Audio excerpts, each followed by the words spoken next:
Ready? Yep. All right. Okay. So obviously a lot has been thrown at this team this week. What's your impression been of their reaction to everything?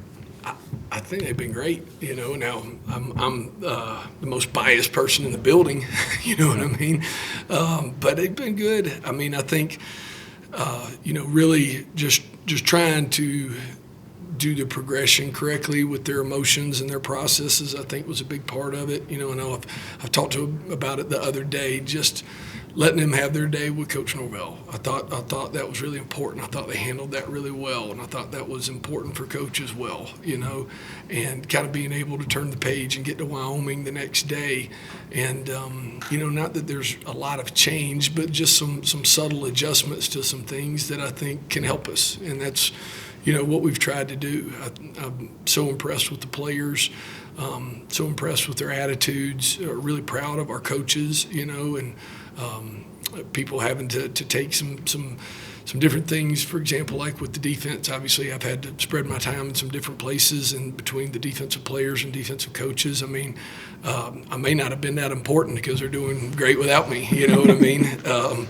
And really impressed with the offensive coaches, and the 4 or 5 things that I've kind of made an emphasis on, they've gone out and done. I've been really proud of all of them on how we've gotten through the last 2 or 3 days and been able to reset our minds and our focus, and I think that's been good. What have you noticed most? I mean, it seems like there's a little bit more pace of practice, getting from to and fro, things like that. You call them subtle, but you think subtle things can make a big difference, don't you? I do.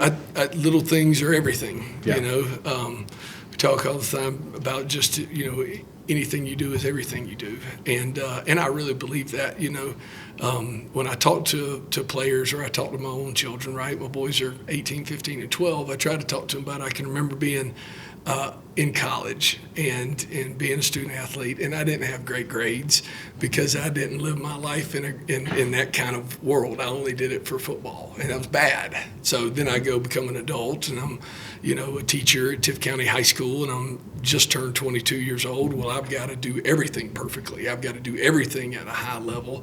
So when I go back to get my master's, now all of a sudden I'm making all A's every time. Well, it's not that I was focusing more on my academics or I had gotten smarter or dumber.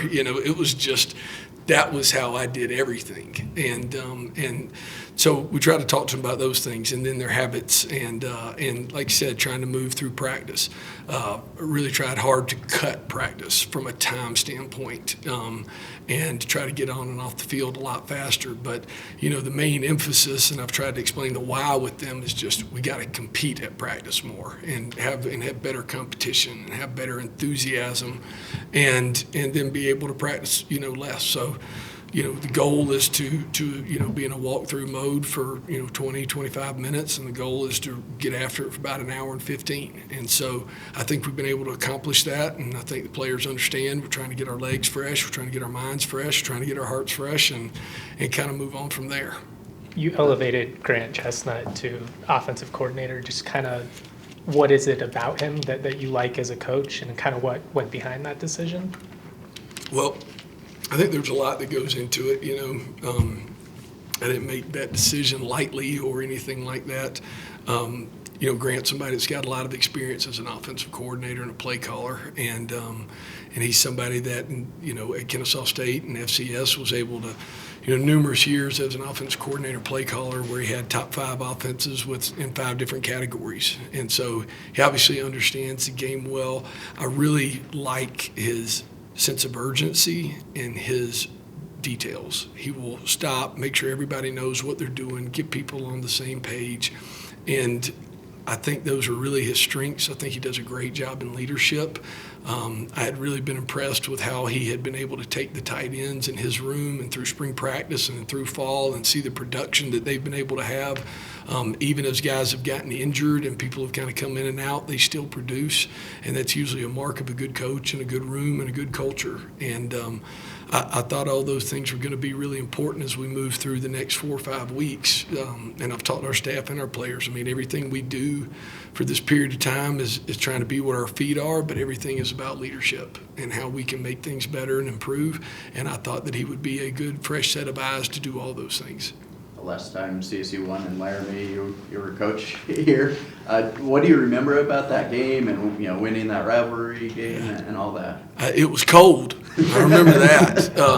It was funny. You know, we, if I remember correctly, the running back that we were playing that day was a guy that was either leading the country in rushing or maybe he was second in the country in rushing. And so the emphasis was obviously to stop the run. And anyway, and we did that day. I think we had, if I remember correctly, we had a couple of takeaways early. I think Trent had 2 of them, Coach Matthews. And so we were able to do that. We were able to get ahead early. If I remember correctly, at the end of the game, I think we had a shutout going. And if I remember correctly, I was not happy that we didn't finish with 1, is how I remember it. But players were great in the locker room, and you know, that was a special group of guys, and it was an important day. It was a big day. You know, all games are important, all competitions are important, but it is a special one for sure. But it was cold. Different coaches kind of handle rivalries differently as far as, you know, how do you emphasize at different things. Like, what are you doing this week? Obviously, there's a lot going on. Yeah. Normal week or? It's a great question, okay? It's a great question because it is a challenge to really make sure that your messaging is correct. And the messaging for us over the course of the last 3 days is primarily about us and our opportunities and what we can do and what we need to fix and what we have to focus on. And then you've got this huge rivalry game at the same time. So there's give and take to all of those things. I would say that, again, my emphasis in my portions have been high about what we have to do to get better and being where our feet are, and again hitting the reset button over and over, and what our habits are, and what our focus needs to be. But we talk about Wyoming and every group and every team and each thing, you know, each day when we start, kind of in our breakdown, you know, an adjustment that we've made for how we break down in our jumping jacks with Coach Simmons and those guys is about the border war and about the boot. Our older players have done a great job of kind of communicating and educating our younger players, our newer players, how important this game is. So I do think there's a balance for sure. Can you use one to get to the other? Because, like Owen talked about, the bronze boot, it's like a Louvre piece in the middle of the locker room. Yes, sir. If you want them to have their feet on the ground and make these corrections, you show them the prize that they're doing. Just not one play off the other. You're a lot smarter than I am. Sounds like you got it figured out for sure. But yes, that's what we're trying to make sure it's important to them. So every time they walk past anything they do, they got to see it. It's on every slide that we've got, you know, through each meeting and trying to make sure they understand it. I think Tommy's done an excellent job with special teams of making sure he emphasized it. Then he understands how important it is. But the main people that have been the driving force in talking about it is our older players and our guys that have been in that game before, and they know the value and the importance of it. What stands out to you about this Wyoming team, and are they challenging to prepare for, given, you know, they're changing offensive play callers too? For sure. I think they do a really good job on defense. You know, they've been primarily 4-3 for the last couple of years, and they've become much more multiple lately. I think they're doing what they've got to do with their defense and their defensive players to be successful. You know, they've changed offensive coordinators, you know, like you said earlier, and their play callers, so that does create a challenge for us, not necessarily being able to go look at a film and say, well, this is who this person is, you know, and that's a big challenge, you know. At the same time, from a personal standpoint, my heart is heavy. Jay Johnson, who's been their offensive coordinator, you know, that was demoted this week, is one of my best friends in the entire world. Jay and I worked together at the University of Georgia and at the University of Colorado, and shared an office together, you know, and we're coordinators on the staff together in this state a couple of years ago. So my heart's heavy for him, but that's unfortunately part of the business that we've chosen, and we know which way that can go. But it's that part of it's personal for me, you know. Had to call him and tell him I was sorry and all those things, and you know, because he and his family and Lori, they're special people to me. But at the same time, you know, we've got to be able to have a good plan with the new guy and try to take the things that they've done and try to see how those things apply. And we've got to focus, like we said, just on being good at fundamentals, good tacklers, things that we can control that aren't necessarily scheme-driven. I think if we can do that, we'll have a chance to be successful. hadn't seen Braden Palosi out there. Is there any update with him and the Yeah, program? there is. Braden and I, I'm sorry, I should have probably led with that. Braden and I have had a lot of conversations over the last couple of days. Braden has been great, very adult conversations, and trying to make sure that he was getting what he wanted to out of things. I've been so impressed with him the last couple of days, and so impressed with his maturity on how he's handled things. I really, getting into this position on Sunday and not having been with the offense, I really just needed to talk to him about where he was at, and I hadn't really been in a role to do that, prior to that. But I thought it was important that he and I got on the same page. And he's great. I'm really, really proud of him. I just asked him what his goals were and where he thought, things would be. And Braden has chosen to step away from the football team for the remainder of the season. But he handled everything extremely well. I'm very proud of him. I will vouch for him to anyone, anywhere, anytime. Guy's won a lot of football games here, been here for a long time, and just he's had a challenging situation this year. He really has, and I look forward to nothing but the best for him. And again, really proud for him. But he's chosen to step away. He's going to go have a great career somewhere else, and we're going to do everything we can do to help him do that. So that's kind of where it stands. You got a big emotional game this week. Are you happy that there's a bye week that you can kind of maybe Get a nap. take some time to maybe catch your breath? And I'll get there. I don't know. I mean, yes, I just hadn't made it that far. And I know I said it the other day, but just to kind of, repeat it, I've really just got to kind of focus in some small segments.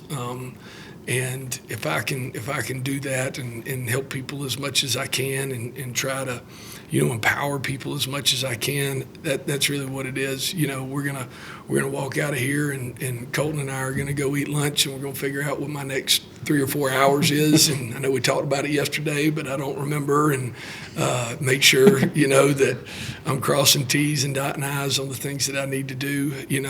The real importance to me of the bye week is really going to be making sure that we can do a good job getting prepared for UNLV that week. We'll do a good job of early prep for Air Force that week. So both of those things are happening. And the truth of the matter is, just as important is going to be recruiting. We're going to go on the road. We're going to recruit. We've worked our tails off to be able to try to, continue with the commits that we've had and keep as many of those as possible. We're fortunate enough to get a commitment last night. So recruiting has been a major emphasis over the last 4 or 5 days, and that'll continue to be a major emphasis as we move into next week.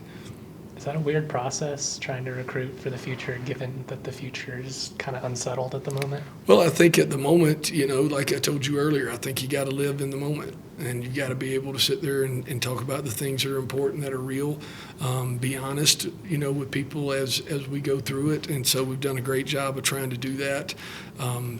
Sunday night, like I said, I got on the phone with every commit that we had and other guys that we were recruiting.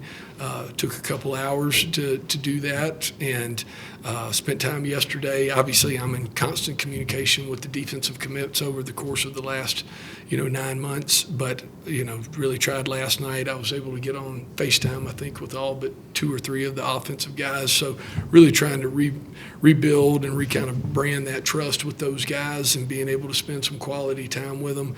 The offensive staff and the defensive staff have both done a great job of being able to communicate with them, communicate with their parents, being able to answer. And that's what we talk about. We want to be honest. We want to make sure that we're communicating clearly with everybody. They know what a great school this is. They know what opportunities lie ahead for them here. Love the city, all those things. So if we can continue that connection with them, I think we've got a great opportunity to continue to build on the recruiting class we have. Thank you. Okay, thank Coach. y'all. Appreciate it.